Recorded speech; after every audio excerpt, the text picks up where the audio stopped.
ओम नमो भगवते वासुदेवाय। श्री सत्यनारायण भगवान व्रत कथा। पहला अध्याय। एक समय नैमिसारण तीर्थ में सोनक आदि 88,000 ऋषियों ने श्री सूत जी से पूछा, हे प्रभु, इस कलयुग में वेद विद्या रहित मनुष्यों को प्रभु भक्ति किस प्रकार मिलेगी तथा उनका उद्धार कैसे होगा। इसलिए हे मुनिश्रेष्ठ, कोई ऐसा तप कहिए जिससे थोड़े समय में पुण्य प्राप्त होवे तथा मनवांछित फल मिले। वह कथा सुनने की हमारी इच्छा है। सर्वशास्त्र ज्ञाता श्री सूत जी बोले, हे वैष्णव्यों में पूज्य, आप सब ने प्राणियों के हित की बात पूछी है। अब मैं उस श्रेष्ठ व्रत को आप लोगों से कहूंगा जिस व्रत को नारद जी ने लक्ष्मी नारायण जी से पूछा था और श्री लक्ष्मीपति ने मुनि श्रेष्ठ नारद से कहा था। सो ध्यान से सुनो। एक समय योगी राज नारद जी दूसरों के हित की इच्छा से अनेक कई लोकों में घूमते हुए मृत्यु लोक में आ पहुंचे। यहाँ अनेक योनियों में जन्मे हुए प्रायः सभी मनुष्यों को अपने कर्मों के द्वारा अनेकों दुखों से पीड़ित देखकर सोचा, किस यत्न के करने से निश्चय ही प्राणियों के दुखों का नाश हो सकेगा। ऐसा मन में सोचकर विष्णु लोक को गए।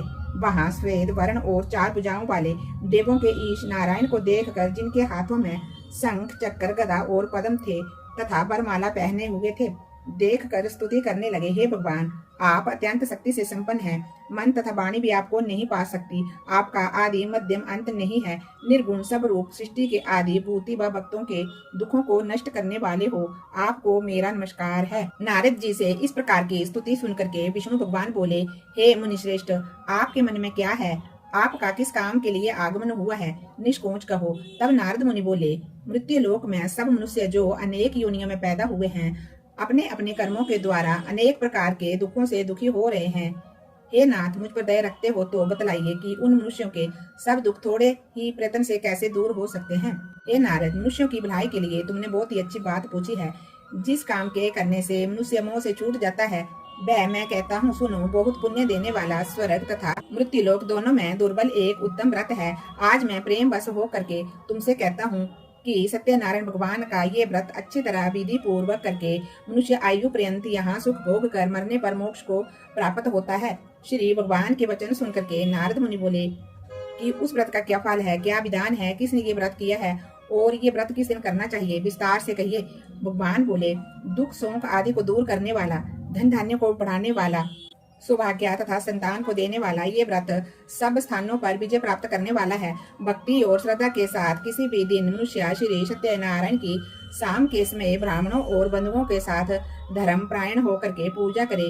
भक्ति भाव से नैवेद्य, केले का फल, घी, दूध और गेहूं का चूर्ण स्वाया लेवे। गेहूं के अभाव में साठी का चूर्ण, शक्कर तथा गुड़ ले और सब भक्ष्य योग्य पदार्थ जमा करवा करके भगवान को अर्पण कर देवे तथा बंधुओं सहित ब्राह्मणों को भोजन करावे।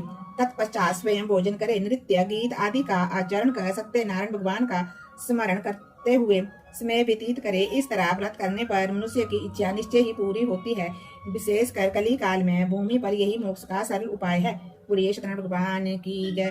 सत्यनारायण नारायण नारायण लक्ष्मी नारायण नारायण नारायण लक्ष्मी नारायण नारायण नारायण। दूसरा अध्याय। श्री सूत जी बोले, हे ऋषियों, जिसने पहले समय में इस व्रत को किया है उसका इतिहास कहता हूँ। ध्यान से सुनो। सुंदर काशीपुरी नगरी में एक अत्यंत निर्धन ब्राह्मण रहता था। वह भूख और प्यास से बेचैन हुआ नित्य पृथ्वी पर घूमता था। ब्राह्मणों से प्रेम करने वाले भगवान ने ब्राह्मण को दुखी देखकर बूढ़े ब्राह्मण का रूप धर उसके पास जा आदर के साथ पूछा, हे विप्र, नित्य दुखी हुआ पृथ्वी पर क्यों घूमता है? हे श्रेष्ठ ब्राह्मण, ये सब मुझसे कहो, मैं सुनना चाहता हूँ। ब्राह्मण बोला, मैं निर्धन हूँ, ब्राह्मण हूँ, भिक्षा के लिए पृथ्वी पर फिरता हूँ। हे भगवान, यदि आप इसका कोई उपाय जानते हो तो कृपा करके कहो। वृद्ध ब्राह्मण बोला कि सत्यनारायण भगवान मनवांछित फल देने वाले हैं, इसलिए हे ब्राह्मण, तू उनका पूजन कर, जिसके करने से मनुष्य सब दुखों से मुक्त होता है। ब्राह्मण को व्रत का सारा विधान बितला करके बूढ़े ब्राह्मण का रूप धारण करने वाले श्री सत्यनारायण भगवान जी अंतर ध्यान हो गए। जिस व्रत को वृद्ध ब्राह्मण ने बतलाया है मैं उसको करूंगा, ये निश्चय करने पर उसे रात में नींद नहीं आई। वह सवेरे उठ सत्यनारायण भगवान के व्रत का निश्चय कर भिक्षा के लिए चला। उस दिन उसको भिक्षा में बहुत सा धन मिला, जिससे उसने बंधु बांधवों के साथ सत्यनारायण भगवान का व्रत किया। इसके करने से वह ब्राह्मण सब दुखों से छूटकर अनेक प्रकार की संपत्तियों से युक्त हुआ। उस समय से वह ब्राह्मण हर मास व्रत करने लगा। इस तरह सत्यनारायण भगवान के व्रत को जो करेगा वह सब पापों से छूटकर मोक्ष को प्राप्त होगा। आगे जो पृथ्वी पर सत्यनारायण भगवान का व्रत करेगा वह मनुष्य सब दुखों से छूट जाएगा।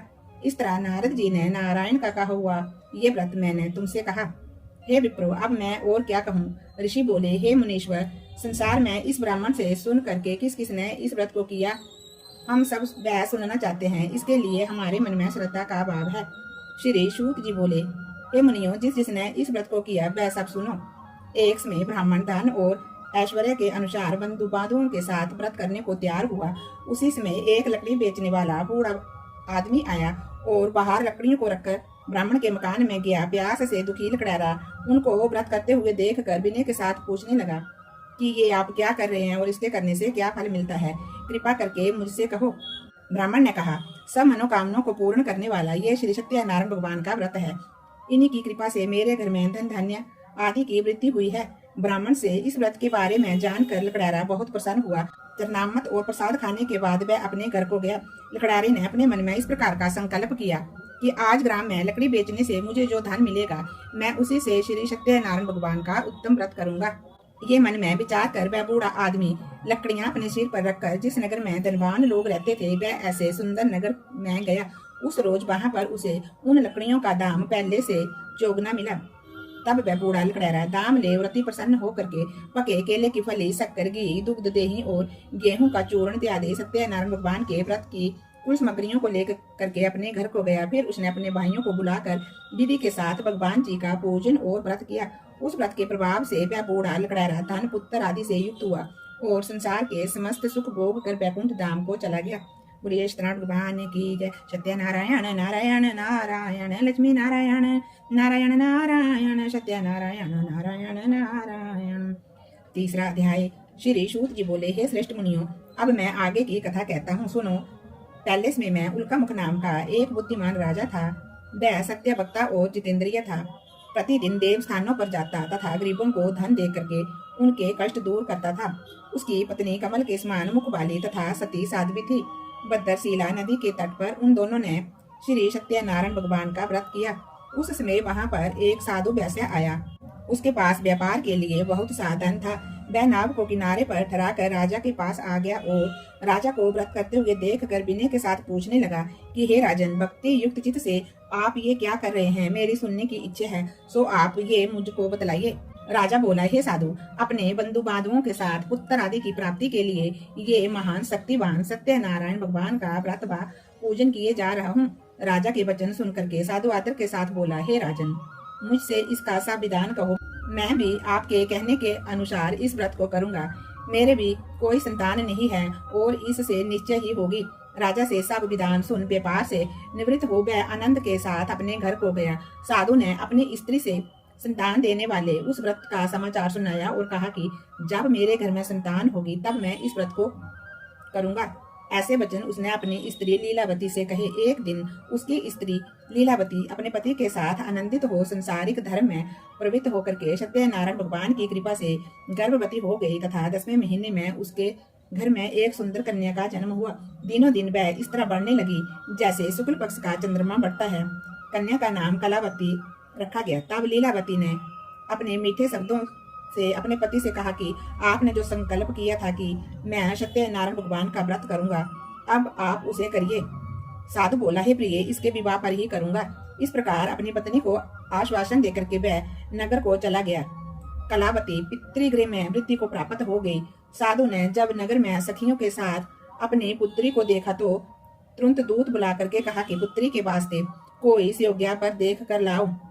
साधु की आज्ञा पाकर दूत कंचन नगर पहुंचा और वहां पर बड़ी खोज और देखभाल कर लड़की के लिए सुयोग्या बणिक पुत्र को ले आया। उस सुयोग्या लड़के को देखकर साधु ने अपने बंधु बांधुओं के साथ प्रसन्नचित होकर के अपनी पुत्री का विवाह उसके साथ करवा दिया। किंतु दुर्भाग्य से विवाह के समय भी उस व्रत को करना भूल गया। तब श्री सत्यनारायण भगवान जी क्रोधित हुए और श्राप दिया कि तुम्हें दारुण दुख प्राप्त होगा। अपने कार्य में कुशल साधु बनिया जमाता सहित समुद्र के समीप स्थित रतनपुर नगर में गया और वहां दोनों ससुर जुआई चंद्रकेतु राजा के उस नगर में व्यापार करने लगे। एक रोज भगवान सत्यनारायण की माया से प्रेरित कोई चोर राजा का धन चुराकर भागा जा रहा था, किंतु राजा के दूतों को आता देखकर चोर ने घबरा करके भागते हुए राजा के धन को वहीं चुपचाप रख दिया जहाँ वे दोनों ससुर जुआई ठहरे हुए थे। जब दूतों ने उस साधु वैश्य के पास राजा के धन को रखा देखा तो वे दोनों को बांध कर ले गए और प्रसन्नता से दौड़ते हुए राजा के पास ले जाकर के बोले कि ये दो चोर हम पकड़ करके लाए हैं, देख कर आज्ञा दे। तब राजा की आज्ञा से उनको कठोर कारावास में डाल दिया और उनका सब धन छीन लिया। सत्यनारायण भगवान के श्राप द्वारा उनकी पत्नी भी घर पर बहुत दुखी हुई। घर पर जो भी धन रखा था उसे चोर चुरा करके ले गए। शारीरिक व मानसिक पीड़ा तथा भूख प्यास से अति दुखित हो अन्न की चिंता में कलावती एक ब्राह्मण के घर गई। वहां पर उसने सत्यनारायण भगवान का व्रत करते देखा। फिर वहां पर कथा सुनी। प्रसाद ग्रहण कर रात को जब वे घर आई तो माता ने कलावती से पूछा, हे पुत्री, अब तक तू कहाँ थी, तेरे मन में क्या है? कलावती बोली, हे माता, मैंने एक ब्राह्मण के घर में श्री सत्यनारायण भगवान का व्रत देखा है। कन्या के वचन सुनकर के लीलावती ने भगवान के पूजन की तैयारी करने लगी। लीलावती ने परिवार और बंधुओं सहित श्री सत्यनारायण भगवान का पूजन किया और वर मांगा कि मेरे पति और दामाद शीघ्र ही आ जावे। साथ ही प्रार्थना की कि हम सबका अपराध क्षमा करो। सत्यनारायण भगवान जी इस व्रत से संतुष्ट हो गए और राजा चंद्रकेतु को सपन में दर्शन दे करके कहा, हे राजन, दोनों वैश्यों को प्रातः ही छोड़ दो और उनका सब धन जो तुमने ग्रहण किया है दे दो, नहीं तो मैं तेरा धन, राज्य, पुत्र आदि सब कुछ नष्ट कर दूंगा। राजा से ऐसे वचन कहकर भगवान अंतर्ध्यान हो गए। प्रातः काल राजा चंद्रकेतु ने सभा में अपना सपना सुनाया। फिर दोनों बणिक पुत्रों को कैद से मुक्त कर सभा में बुलाया। दोनों ने आते ही राजा को नमस्कार किया। राजा ने मीठे वचनों से उनसे बात की और कहा कि हे महानुभावो, भाभी बस ऐसा कठिन दुख प्राप्त हुआ है, अब कोई व्यय नहीं है। ऐसा कह करके राजा ने उनको नए नए वस्त्र आभूषण दिए और उनका जितना धन लिया था उसे दुगना धन दे करके आदर के साथ विदा किया। दोनों वैश्य अपने नगर को चल दिए। और सत्यनारायण भगवान की जय। सत्यनारायण नारायण नारायण, लक्ष्मी नारायण नारायण नारायण, सत्यनारायण नारायण नारायण। चौथा अध्याय। श्री सूत जी बोले, वैश्य ने मंगलाचार करके यात्रा आरंभ की और अपने नगर को चला। उनके थोड़ी दूर निकलने पर दंडी वेशधारी सत्यनारायण ने उनसे पूछा, हे साधु, तेरी नाभ में क्या है? अभिमानी बणिक हंसता हुआ बोला, हे दंडी, आप क्यों पूछते हो? क्या धन लेने की इच्छा है? मेरी नाभ में तो बेल और पत्ते आदि भरे पड़े हैं। वैश्य का कठोर वचन सुनकर के भगवान ने कहा, तुम्हारा वचन सत्य हो। दंडी ऐसा कह करके वहां से दूर चले गए और कुछ दूर जा करके समुद्र के किनारे बैठ गए।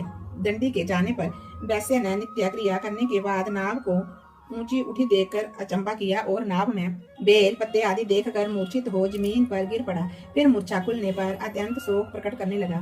तब उसका दामाद बोला कि आप शोक ना करें, ये दंडी का श्राप है, अतः हमें उनकी शरण में चलना चाहिए, तभी हमारी मनोकामना पूरी होगी। दामाद के वचन सुन करके वह दंडी के पास पहुंचा और अत्यंत भक्ति भाव से नमस्कार करके बोला, मैंने जो आपसे असत्य वचन कहे थे उनको क्षमा करो। ऐसा कहकर महान शोक आतुर होकर के रोने लगा। तब दंडी भगवान बोले, हे बणिक पुत्र, मेरी आज्ञा से तुम्हें बार बार दुख प्राप्त हुआ है, तू मेरी पूजा से विमुख हुआ। साधु बोला, हे भगवान, आपकी माया से मोहित ब्रह्मा आदि भी आपके रूप को नहीं जानते, तब मैं अज्ञानी कैसे जान सकता हूँ? आप प्रसन्न होइए, मैं सामर्थ्य के अनुसार आपकी पूजा करूंगा। मेरी रक्षा करो और पहले के समान नौका में धन भर दो। उसके भक्ति युक्त वचन सुनकर के भगवान प्रसन्न हो उसकी इच्छा अनुसार वर देकर अंतर्ध्यान हो गए। तब उन्होंने आकर के देखा कि नाभ धन से परिपूर्ण है। फिर वह भगवान सत्यनारायण जी का पूजन कर साथियों से अपने नगर को चला। अब वह जब अपने नगर के निकट पहुंचा तब दूत को घर भेजा। दूत ने साधु के घर जा करके उसकी स्त्री को नमस्कार करके कहा कि साधु अपने दामाद सहित इस नगर के समीप आ गए हैं। ऐसा वचन सुन साधु की स्त्री ने बड़े हर्ष के साथ सत्यदेव का पूजन कर पुत्री से कहा कि मैं अपने पति के दर्शन को जाती हूँ, तू कार्य शीघ्र करके शीघ्र ही आ जाना। माता के ऐसे वचन सुन करके कलावती ने प्रसाद छोड़ करके पति के दर्शन के लिए गई। प्रसाद की अवज्ञा के कारण सत्यदेव ने रुष्ट होकर के उसके पति को नाव सहित पानी में डुबो दिया। कलावती अपने पति को न देख कर रोती हुई जमीन पर गिर गई। इस तरह नौका को डूबा तथा कन्या को रोता हुआ देख कर साधु दुखित हो बोला, हे प्रभु, मुझसे या मेरे परिवार से जो भी भूल हुई हो उसे क्षमा करो। उसके दीन वचन सुनकर सत्यदेव प्रसन्न हो गए और आकाशवाणी हुई कि हे साधु, तेरी कन्या मेरे प्रसाद को छोड़ करके आई है, इसलिए इसका पति अदृश्य हुआ है। यदि वह घर जाकर के प्रसाद खा करके लौटे तो इसे अपने पति के दर्शन अवश्य मिलेंगे। ऐसी आकाशवाणी सुनकर के कलावती ने घर पहुंचकर प्रसाद खाया, फिर आकर के पति के दर्शन किए। तत्पश्चात साधु ने बंधु बांधवों सहित सत्यदेव का विधि पूर्वक पूजन किया। फिर वह उस दिन से पूर्णिमा को सत्यनारायण भगवान का पूजन करने लगा और फिर वह इस लोक का सुख भोग कर अंत में स्वर्ग लोक को चला गया। बोलिए श्री सत्यनारायण भगवान की जय। सत्यनारायण नारायण नारायण लक्ष्मी नारायण नारायण नारायण सत्यनारायण नारायण नारायण। 5वां अध्याय। श्री सूत जी बोले, हे ऋषियों, मैं और भी कथा कहता हूँ, सुनो। प्रजा पालन में लीन तुंगध्वज नाम का राजा था। उसने भी भगवान का प्रसाद त्याग कर बहुत ही दुख पाया। एक समय वन में जाकर के वन पशुओं को मार कर बढ़ के पेड़ के नीचे आया। वहां उसने ग्वालों को भक्ति भाव से बांधवों सहित श्री सत्यनारायण भगवान का पूजन करते देखा। राजा देख कर भी अभिमान बस वहां नहीं गया और ना ही नमस्कार किया। जब ग्वालों ने भगवान का प्रसाद उसके सामने रखा तो वह प्रसाद को त्याग कर अपनी सुंदर नगरी को चला। वहीं उसने अपना सब कुछ नष्ट पाया तो वह जान गया कि ये सब भगवान ने ही किया है। तब वह विश्वास कर ग्वालों के समीप गया और विधि पूर्वक पूजन करके प्रसाद खाया तो सत्यनारायण भगवान की कृपा से जैसे पहले था वैसे ही हो गया। जो मनुष्य इस परम दुर्लभ व्रत को करेगा, भगवान की कृपा से उसे धन धान्य की प्राप्ति होगी। निर्धन धनी और बंदी बंधन से मुक्त होकर के निर्भय हो जाता है। संतानहीनों को संतान प्राप्ति होती है तथा सब मनोरथ पूर्ण होकर के अंत में वैकुंठ धाम को जाता है। जिन्होंने पहले समय में इस व्रत को किया, अब उनके दूसरे जन्म की कथा कहता हूँ। वृद्ध सतानंद ब्राह्मण ने सुदामा का जन्म लेकर के मोक्ष को पाया। उल्का मुख नाम का राजा दशरथ होकर के वैकुंठ को प्राप्त हुआ। साधु नाम के वैश्य ने मोर ध्वज बन करके अपने पुत्र को आरे से चीर कर मोक्ष को प्राप्त किया। महाराज तुंगध्वज ने स्वयं भू होकर के भगवान में भक्ति युक्त कर्म कर मोक्ष को प्राप्त किया। बोलिए सत्यनारायण भगवान की जय। लक्ष्मी नारायण भगवान की जय। सत्यनारायण भगवान जी की आरती। ओम जय जगदीश हरे, स्वामी जय जगदीश हरे। भक्त जनों के संकट, दास जनों के संकट क्षण में दूर करे। ओम जय जगदीश हरे। जो ध्यावे फल पावे, दुख विन से मन का, स्वामी दुख विन से मन का। सुख शांपति घर आवे, सुख शांपति घर आवे, कष्ट मिटे तन का। ओम जय जगदीश हरे। मात पिता तुम मेरे, शरण पढ़ू मैं किसकी, स्वामी शरण गाऊं मैं किसकी। तुम बिना और न दूजा, प्रभु बिना और न दूजा, आस करूं मैं जिसकी। ओम जय जगदीश हरे। तुम पूर्ण परमात्मा, तुम अंतर्यामी, स्वामी तुम अंतर्यामी। पार ब्रह्मा परमेश्वर, पार ब्रह्मा परमेश्वर, तुम सबके स्वामी। ओम जय जगदीश हरे। तुम करुणा के सागर, तुम पालन करता, स्वामी तुम पालन करता। मैं मूर्ख खल कामी, मैं मूर्ख खल कामी, कृपा करो भरता। ओम जय जगदीश हरे। तुम हो एक अगोचर, सबके प्राणपति, स्वामी सबके प्राणपति। किस विधि मिलूं दयामय, किस विधि मिलूं दयामय, तुमको मैं कुमति। ओम जय जगदीश हरे। दीन बंधु दुख हरता, ठाकुर तुम मेरे, स्वामी ठाकुर तुम मेरे। अपने हाथ उठाओ, अपनी शरण लगाओ, द्वार खड़ा मैं तेरे। ओम जय जगदीश हरे। विषय विकार मिटाओ, पाप हरो देवा, स्वामी कष्ट हरो देवा। श्रद्धा भक्ति बढ़ाओ, श्रद्धा प्रेम बढ़ाओ, संतन की सेवा। ओम जय जगदीश हरे। तन मन धन सब कुछ है तेरा, स्वामी सब कुछ है तेरा। तेरा तुझको अर्पण, तेरा तुझको अर्पण, क्या लागे मेरा। ओम जय जगदीश हरे। श्री सत्यनारायण भगवान जी की आरती। जो कोई नित गावे, स्वामी प्रेम सहित गावे।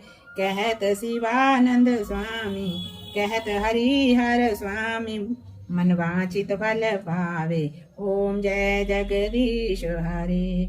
ओम जय जगदीश हरे स्वामी जय जगदीश हरे। भक्तजनों के संकट क्षण में दूर करे। ओम जय जगदीश हरे। ओम नमो भगवते वासुदेवाय। जय जय श्री राम, जय जय श्री राम।